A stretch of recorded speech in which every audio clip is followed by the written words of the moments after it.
A helpless situation. Once or twice a year I get a letter of a certain pattern, a pattern that never materially changes in form and substance, yet I cannot get used to that letter. It always astonishes me. It affects me as the locomotive always affects me. I say to myself, I have seen you 1,000 times. You always look the same way, yet you are always a wonder, and you are always impossible. To contrive you is clearly beyond human genius. You can't exist. You don't exist. Yet here you are. I have a letter of that kind by me, a very old one.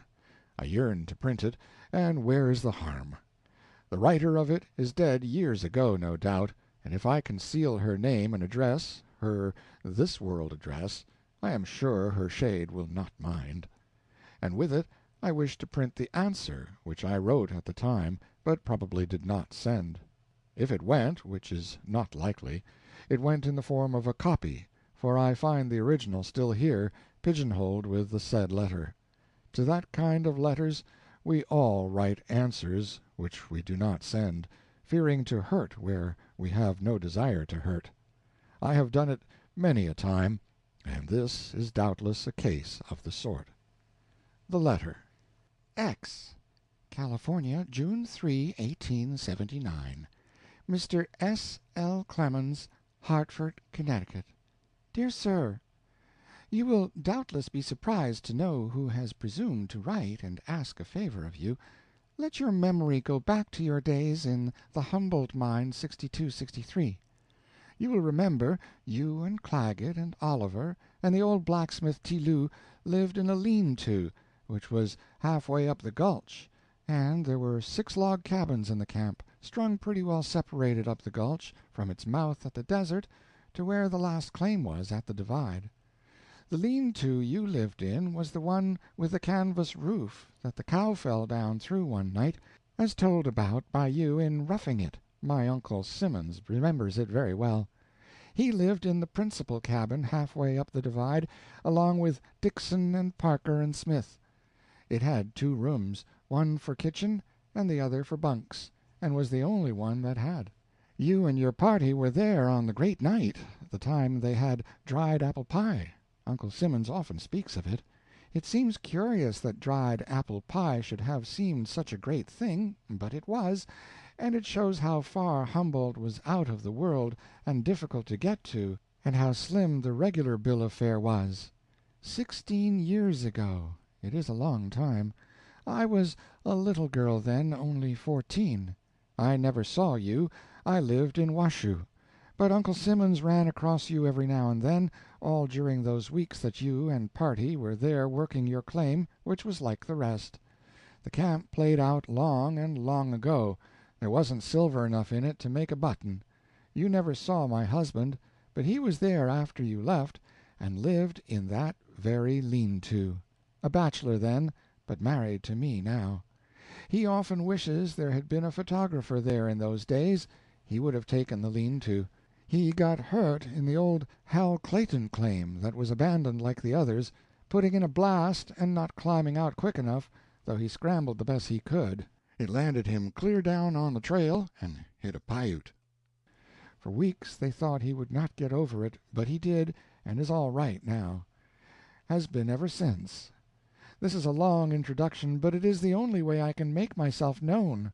The favor I ask, I feel assured your generous heart will grant. Give me some advice about a book I have written. I do not claim anything for it, only it is mostly true and as interesting as most of the books of the times.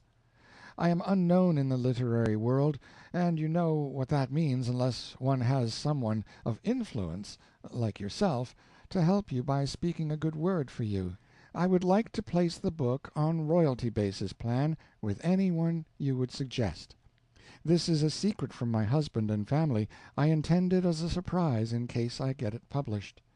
Feeling you will take an interest in this, and if possible write me a letter to some publisher, or better still, if you could see them for me and then let me hear, I appeal to you to grant me this favor.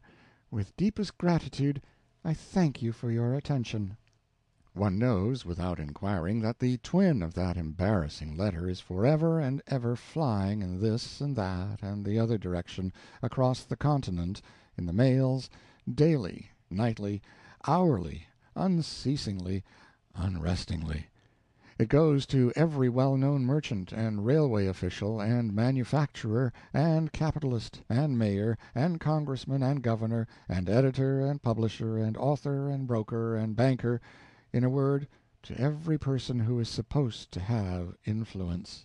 It always follows the one pattern: you do not know me, but you once knew a relative of mine, etc., etc.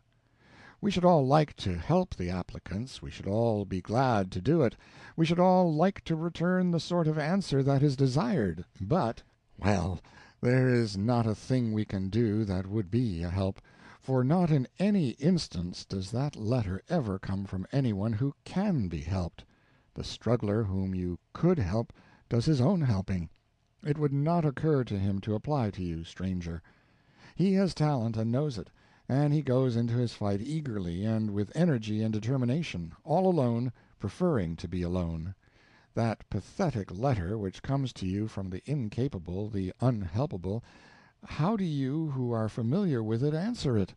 What do you find to say? You do not want to inflict a wound. You hunt ways to avoid that. What do you find? How do you get out of your hard place with a contented conscience? Do you try to explain? The old reply of mine to such a letter shows that I tried that once. Was I satisfied with the result? Possibly, and possibly not. Probably not. Almost certainly not. I have long ago forgotten all about it. But anyway, I append my effort. The reply: I know Mr. H., and I will go to him, dear madam, if upon reflection you find you still desire it. There will be a conversation.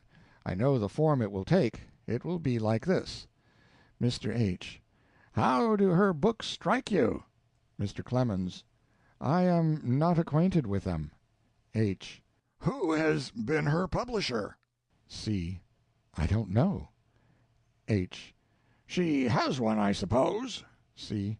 I think not. H. Ah, you think this is her first book? C. Yes, I suppose so. I think so. H. What is it about? What is the character of it? C. I believe I do not know. H. Have you seen it? C. Well, no, I haven't. H. Ah, how long have you known her? C. I don't know her. H. Don't know her? C. No. H. Ah, how did you come to be interested in her book, then? C. Well, she wrote and asked me to find a publisher for her, and mentioned you. H. Why should she apply to you instead of me? C. She wished me to use my influence. H. Dear me, what has influence to do with such a matter? C. Well, I think she thought you would be more likely to examine her book if you were influenced. H. Why, what we are here for is to examine books, anybody's book that comes along. It's our business. Why should we turn away a book unexamined because it's a stranger's? It would be foolish. No publisher does it. On what ground did she request your influence, since you do not know her?